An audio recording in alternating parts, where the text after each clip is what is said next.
Bismillahirrahmanirrahim. Assalamualaikum warahmatullahi wabarakatuh. Semoga kita semua selalu dalam lindungan Allah Subhanahu wa taala. Amin. Pada kesempatan kali ini saya akan menjelaskan berkaitan dengan struktur dasar algoritma untuk materi struktur pemilihan.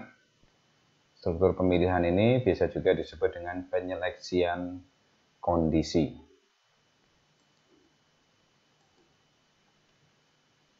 Pada struktur pemilihan, tidak setiap baris program akan dikerjakan. Baris program yang dikerjakan itu hanya yang memenuhi syarat saja. Jadi pada struktur ini nantinya itu akan diuji suatu proses atau akan diuji suatu kondisi di mana kondisi itu terpenuhi atau tidak.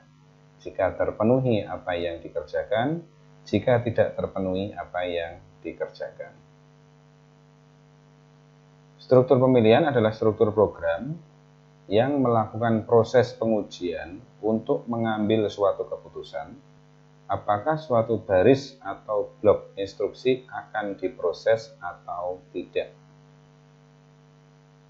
Pengujian kondisi ini dilakukan untuk memilih salah satu dari beberapa alternatif yang tersedia. Ini pengantar dari struktur pemilihan.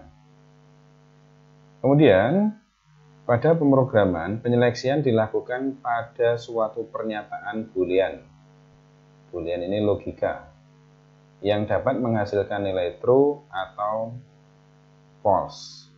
True itu adalah nilai benar, false itu adalah nilai salah. Jadi boolean itu hanya ada dua kemungkinan, benar atau salah, true atau false. Biasanya sebuah pernyataan pemilihan terdiri dari operan-operan yang dihubungkan dengan operator relasi dan digabungkan dengan operator logika. Ini dalam suatu pemilihan. Contoh, 7 sama dengan 7. Ini bernilai benar atau true. Sebab apa? 7 memang sama dengan 7. 5 sama dengan 9. Ini salah atau false. Kenapa salah? Karena 5 tidak sama dengan 9. 4 lebih besar 2. True, benar. Sebab 4 lebih besar daripada 2. 3 tidak sama dengan 8. Benar, sebab 3 tidak sama dengan 8. X sama dengan 10. Nah, ini bisa bernilai benar atau salah. Ini tergantung dari X. Kalau X-nya isinya 10, benar. Kalau X-nya isinya 5, berarti salah. Kemudian, X lebih besar 3 dan Y lebih kecil 12. Ini bisa benar, juga bisa salah, tergantung dari nilai X dan nilai Y. Nah, ini adalah contoh-contoh suatu kondisi yang hasilnya itu hanya dua kemungkinan, benar atau salah.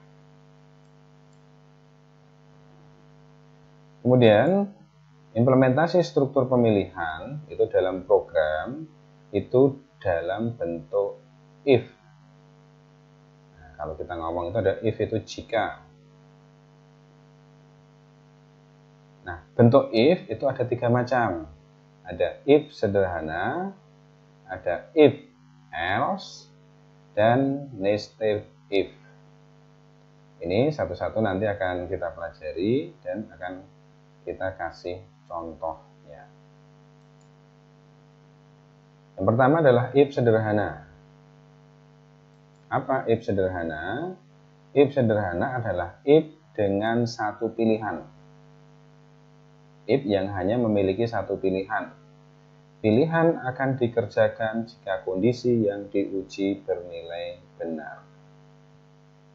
Jadi if sederhana ini pilihannya akan dikerjakan jika kondisi yang diuji bernilai benar.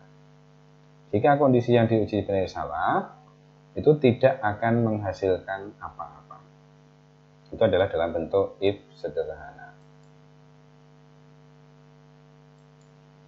Nah, bentuk if sederhananya itu dalam teks itu adalah if syarat instruksi. Jadi if syarat instruksi. Tadi dalam teorinya instruksi ini akan dikerjakan jika syarat bernilai benar. Tapi kalau syarat bernilai salah, ini tidak ada yang dikerjakan. Karena apa? Karena pilihannya cuma satu. Dan pilihan satu itu akan dikerjakan untuk kondisi yang true atau benar. Bentuk flowchart if-nya adalah mulai syarat diuji. Ini simbol decision, syarat diuji. Jika ya atau benar, maka instruksi dikerjakan. Selesai. Ini adalah jika benar. Tapi syarat diuji, jika salah ke bawah, tidak ada yang dikerjakan. Jadi langsung selesai. Ini adalah bentuk dari if sederhana. Pada bentuk if sederhana, instruksi akan dikerjakan jika syarat yang diuji bernilai benar atau true. Jika syarat yang diuji bernilai salah, false, maka tidak ada instruksi yang dikerjakan. Teorinya, penjelasannya yang tadi. Contoh, dibuat aturan untuk menentukan kelulusan seorang siswa yang diketahui dari hasil nilainya. Seorang siswa dikatakan lulus jika nilai lebih besar atau sama dengan 60. Jadi ini syaratnya, seorang siswa dikatakan lulus jika nilai lebih besar atau sama dengan 60. Langkah penyelesaiannya, untuk input, Anda harus mengidentifikasi dari permasalahan ini. Diketahui dari hasil nilainya. Berarti nilai ini diketahui. Ketika diketahui itu bisa menjadi sebuah input. Input dinamakan misalkan nilai siswa. Prosesnya, seorang dikatakan lulus jika nilainya lebih besar atau sama dengan 60. Jika nilai lebih besar sama dengan 60, dia lulus. Jadi diuji, if nilai lebih besar sama dengan 60. Ini adalah proses pengujiannya. Jadi nilai siswa lebih besar sama dengan 60 tidak? Nah, jika ya, nanti menjadi output. Apa outputnya? Siswa dinyatakan lulus. Jadi yang menjadi outputnya adalah sebuah tampilan. Jika true, cetak siswa lulus. Ini adalah langkah penyelesaian. Langkah penyelesaian dalam kita misalkan mencoret-coret atau membuat suatu konsep. Ketika ini sudah jadi, baru kita buat dalam struktur teks, struktur Indonesia algoritmanya. Nah, ini. Diketahui seorang siswa dikatakan lulus jika nilainya lebih besar sama dengan 60. Bagian input nilai siswa, mulai baca nilai siswa. Inputnya sudah, prosesnya, if nilai siswa lebih besar 60. Jika nilai siswa lebih besar sama dengan 60, maka kerjakan langkah 4. Langkah 4 apa? Cetak siswa tersebut lulus. Nah, langkah 4 ini yang merupakan output. Jadi, langkah 4 ini akan dikerjakan jika nomor 3 bernilai true. Nah, jika sudah dicetak, maka selesai. Ini adalah bentuk dari struktur teks. Struktur teks dari permasalahan yang akan diselesaikan ini. Nah, kemudian hasil dari struktur teks ini akan dibuat dalam bentuk flowchart. Integer nilai siswa. Nilai siswa dalam bentuk bilangan bulat. Input nilai siswa. Ini diisikan nilai siswa berapa. Jika nilai siswa lebih besar, ini kurang sama dengan 60, maka true, cetak siswa tersebut lulus. Nah, ini adalah bentuk flowchartnya. Nah, untuk menyeleksi secara konsep, itu bisa dengan menginputkan pada langkah per langkahnya. Misalkan, di sini kita inputkan input nilai siswa. 90. Dalam proses seleksi diuji 90 lebih besar 60 ya atau true, maka akan ke cetak siswa tersebut lulus. Setelah itu selesai. Nah, ini adalah bentuk dari if sederhana. Bentuk dari if. Dari flowchart dapat dijelaskan bahwa setelah nilai siswa dimasukkan, maka akan diuji apakah nilai siswa lebih besar atau sama dengan 60. Jika benar, maka dicetak siswa tersebut lulus. Kemudian selesai. Jika tidak, maka selesai. Jadi, kalau misalkan diinputkan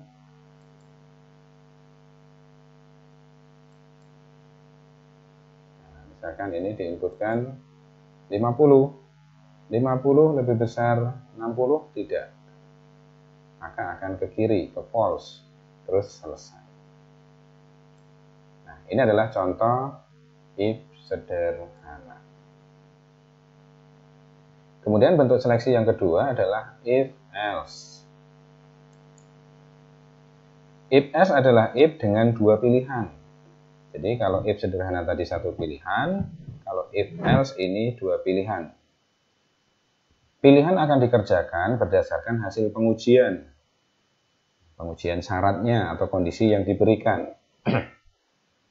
Jika kondisi yang diuji bernilai true, maka akan dikerjakan instruksi pada aliran true. Jika hasil pengujian bernilai false, maka akan dikerjakan instruksi pada aliran false. Ini adalah definisi dari if else. Bentuknya, ini bentuk teksnya. Jadi bentuk teks dari if else adalah if syaratnya 1, instruksi 1, else instruksi 2. Nah, penjelasannya, jika syarat bernilai benar, maka instruksi 1 dikerjakan. Selesai. Tetapi jika syarat salah, maka instruksi 2 yang dikerjakan. Selesai. Ini adalah penjelasan dalam bentuk teks. Kemudian penjelasan dalam gambarnya. Ini bentuk flowchartnya. Syarat diuji, jika ya ke kanan, instruksi 1 yang dikerjakan. Selesai. Jika syarat yang diuji salah atau tidak, instruksi 2 yang dikerjakan, kemudian selesai. Nah, saya yakin dengan bentuk flowchart ini akan lebih mudah memahaminya. Bahwa ketika sebuah kondisi terpenuhi, baik true atau false, maka instruksi-instruksi itulah yang akan dikerjakan. Pada bentuk ini terdapat dua kemungkinan pilihan yang akan dikerjakan berdasarkan hasil pengujian. Jika syarat yang diuji bernilai benar, maka instruksi 1 yang dikerjakan. Jika syarat yang diuji bernilai salah, maka instruksi 2 yang dikerjakan. Nah, terlihat dengan jelas pada bentuk gambarnya. Contoh, ini pengembangan dari contoh pertama. Dibuat suatu aturan kelulusan siswa yang diketahui dari hasil nilainya dalam bentuk angka. Seorang siswa dikatakan lulus jika nilainya lebih besar atau sama dengan 60. Dan jika nilainya lebih kecil dari 60, maka tidak lulus. Langkah penyelesaiannya untuk input berupa nilai siswa, untuk proses berupa penyeleksian jika nilai siswa lebih besar sama dengan 60. Outputnya, jika true, dari hasil proses penyeleksian, cetak siswa lulus. Jika false, cetak siswa tidak lulus. Nah, ini adalah konsep penyelesaian dalam bentuk input, proses, output. Nah, kemudian struktur teksnya, struktur algoritma teksnya, mulai baca nilai siswa. Nomor 3, ini proses penyeleksiannya. Jika nilai siswa lebih besar 60, maka kerjakan langkah 4. Selain itu, kerjakan langkah 5. Cetak siswa tersebut lulus. Ini langkah 4. Langkah 5 apa? Cetak siswa tidak lulus. Nah, ini adalah bentuk dari struktur teksnya.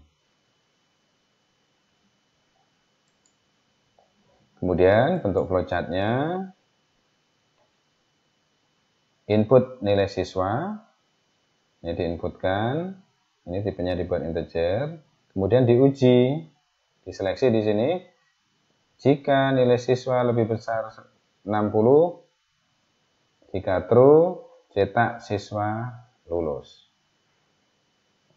Jika false, cetak siswa tersebut tidak lulus. Nah, dari flowchart dapat dijelaskan bahwa setelah nilai siswa dimasukkan, maka akan diuji apakah nilai siswa lebih besar atau sama dengan 60. Jika benar, maka akan dicetak siswa tersebut lulus. Kemudian selesai. Jika tidak, maka akan dicetak siswa tidak lulus. Contohnya, misalkan input nilai siswa 95. 95 akan diuji, 95 lebih besar 60, ya. Maka akan dicetak siswa lulus. Selesai. Cetak siswa lulus. Nah, contoh kalau nilainya kurang dari 60. Input misalkan 45. Kemudian diuji di sini. 45 lebih besar 60, tidak. Maka akan dicetak siswa tersebut tidak lulus di sini. Nah, ini adalah bentuk dari flowchart dengan if else untuk kasus penyeleksian nilai siswa.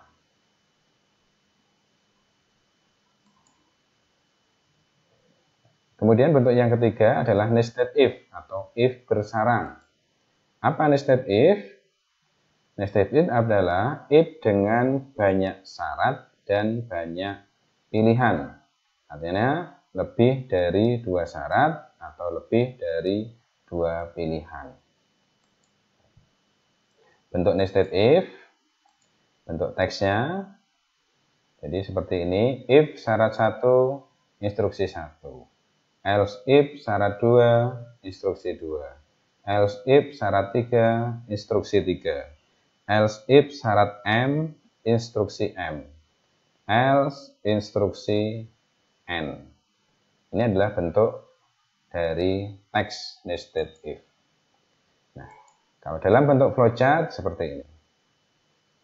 Jika syarat 1 diuji bernilai benar, maka instruksi 1 yang dikerjakan.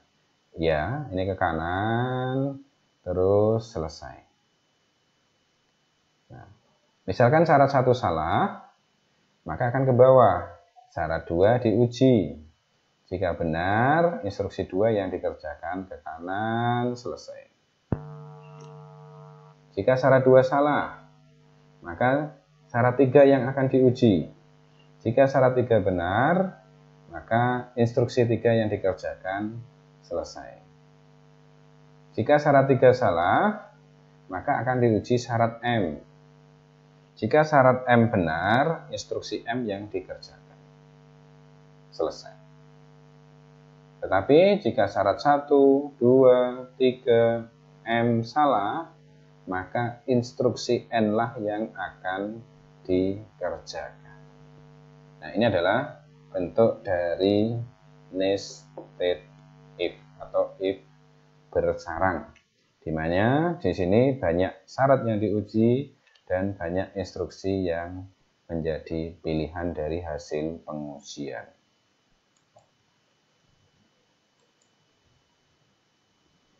Ini penjelasan yang tadi. Pada bentuk ini terdapat banyak kemungkinan pilihan yang akan dikerjakan berdasarkan hasil pengujian. Proses pengujiannya adalah seperti yang saya jelaskan tadi. Jika syarat 1 yang diuji bernilai benar, maka instruksi 1 yang dikerjakan. Jika syarat 1 yang diuji bernilai salah, maka syarat 2 diuji. Jika syarat 2 bernilai benar, maka instruksi 2 yang dikerjakan. Jika syarat 2 bernilai salah, maka syarat 3 yang diuji. Jika syarat 3 bernilai benar, maka instruksi 3 yang dikerjakan. Jika syarat 3 bernilai salah, maka instruksi M yang diuji. Jika syarat M bernilai benar, maka instruksi M yang dikerjakan. Begitu seterusnya, jika tidak ada syarat yang terpenuhi, maka instruksi N yang dikerjakan. Ini penjelasan dari bentuk flowchart nested if. Contoh untuk nested if, misalkan buatlah algoritma dan flowchart untuk menghitung konversi nilai siswa. Input berupa nama siswa dan nilai berupa nilai angka. Hasil akhir adalah berupa nilai huruf. Hasil konversi dengan aturan, jika nilai angka lebih besar sama dengan 80, maka nilai huruf sama dengan A. Jika nilai angka lebih besar sama dengan 70, maka nilai huruf sama dengan B. Jika nilai angka lebih besar sama dengan 60, maka nilai huruf sama dengan C. Jika nilai angka lebih besar sama dengan 50, maka nilai huruf sama dengan D. Jika nilai angka lebih kecil 50, maka nilai hurufnya E. Langkah penyelesaiannya untuk input berupa nama dan nilai angka. Kemudian untuk proses, ini proses menyeleksi ke dalam masing-masing aturan. If nilai angka lebih besar sama dengan 80, nilai huruf A. Begitu seterusnya sampai E. Ini adalah alternatif terakhir jika tidak sesuai dengan kriteria pada A, B, C, D. Kemudian outputnya ini adalah nilai huruf. Ditampilkan hasil dari konversi. Kemudian untuk algoritmanya dalam bentuk teks. 1. Mulai. Untuk inputnya baca nama, kemudian baca nilai angka, input nilai angka. Kemudian jika nilai angka lebih besar sama dengan 80, maka nilai huruf A. Selain itu, jika nilai angka lebih besar sama dengan 70, maka nilai huruf B. Selain itu, jika nilai angka lebih besar sama dengan 60, maka nilai huruf C. Selain itu, jika nilai angka lebih besar sama dengan 50, maka nilai huruf D. Selain itu, nilai huruf E. Dari hasil seleksi 4-8 ini, akan dicetak nomor 9 outputnya, cetak nilai huruf. Kemudian selesai. Ini adalah dalam bentuk struktur teksnya. Kemudian flowchartnya, ini adalah flowchartnya. Ini kalau besar, jadi kalau tampilannya kecil, ini diinputkan. Ini untuk nama, nilai huruf, ini tipenya string. Kemudian nilai angka integer. Proses pertama input nama. Kemudian input nilai angka. Nah, di sini diuji nilai angka lebih besar sama dengan 80. Ke kanan, nilai huruf diisi dengan A. Selesai, cetak nilai hurufnya. Jika false, diuji. Jika nilai angka lebih besar sama dengan 70. Jika ya, nilai huruf diisi B. Kemudian cetak nilai hurufnya B. Jika tidak, diuji. Nilai angka lebih besar sama dengan 60. Jika ya, nilai huruf C. Kemudian dicetak nilai hurufnya C. Jika tidak, diuji. Nilai angka lebih besar sama dengan 50. Jika ya, maka diuji nilai hurufnya D. Kemudian selesai, tampilkan nilai hurufnya D. Jika tidak, nilai huruf E. Sehingga langsung ditampilkan nilai hurufnya E. Nah, perlu diperhatikan untuk yang bagian E tidak perlu diuji lagi, nilai angka lebih besar 50. Karena kalau tidak sesuai dengan syarat pertama, syarat kedua, syarat ketiga, syarat keempat, pasti di false ini nilainya lebih kecil 50. Jadi tidak perlu diuji lagi.